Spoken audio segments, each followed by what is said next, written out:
The 9/11 Student Journalism Project was designed to educate high school and college students at Rutgers University by telling the stories of the children of people who died on September 11th. These are their stories, but the students who wrote them had memories too. Here is one student recalling the events of September 11th. My gym teacher sat us down. We didn't get dressed for gym. She told us there's been a tragedy and planes and the World Trade Center, and this is we're just looking at her she said that planes could crash into our building at any time, scaring us. The course began in the winter of 2011. The students fanned out to the counties in New Jersey and beyond, where the children, now most of them adults, had been living since the 2001 tragedy. They came back with interviews like this one. I don't know. I feel like we grew up really fast in those few weeks. We had to learn to put a guard up because everybody wanted to know something.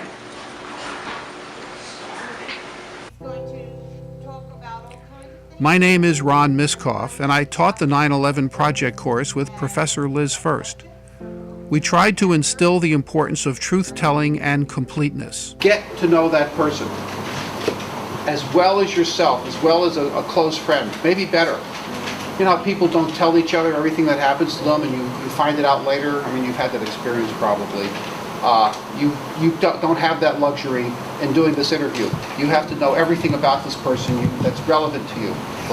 At first, the students met with us and each other.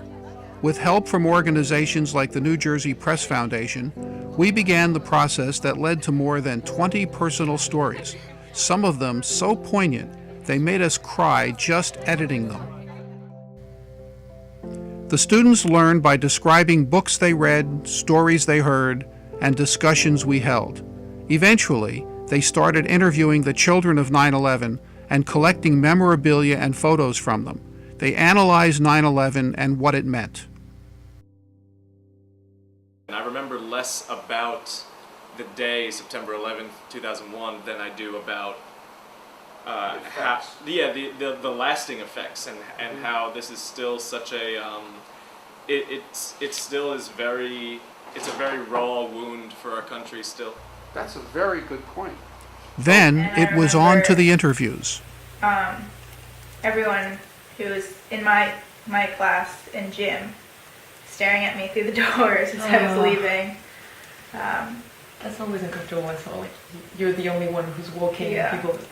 They're all watching me, but that from school, that's pretty much it. Aside from the interviews, they saw priceless memorabilia and photos. It was hard to think of the assignment merely as a news story when the children were so forthcoming. I still remember from the funeral, the smell of the incense and bagpipes, and ever since then, I just whenever I hear bagpipes or smell incense, it just brings back those memories. I hate it.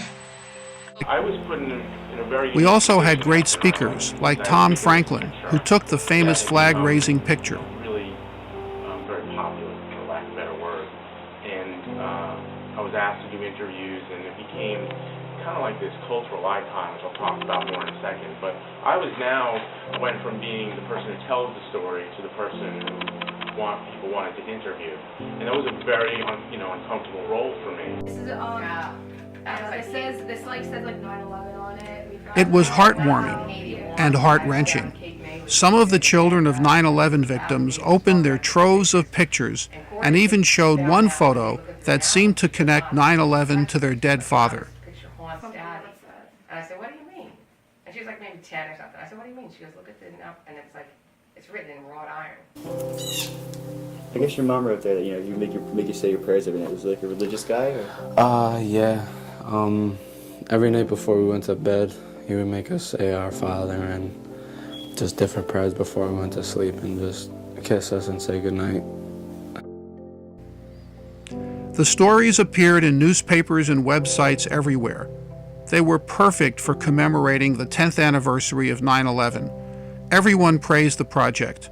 Students got jobs from their experience, and, in the process, The stories revealed something about the depth of sadness and loss from 9/11 that we had never seen before.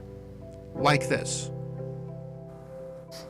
Dance was always something that my father loved to watch me do. So, after he died,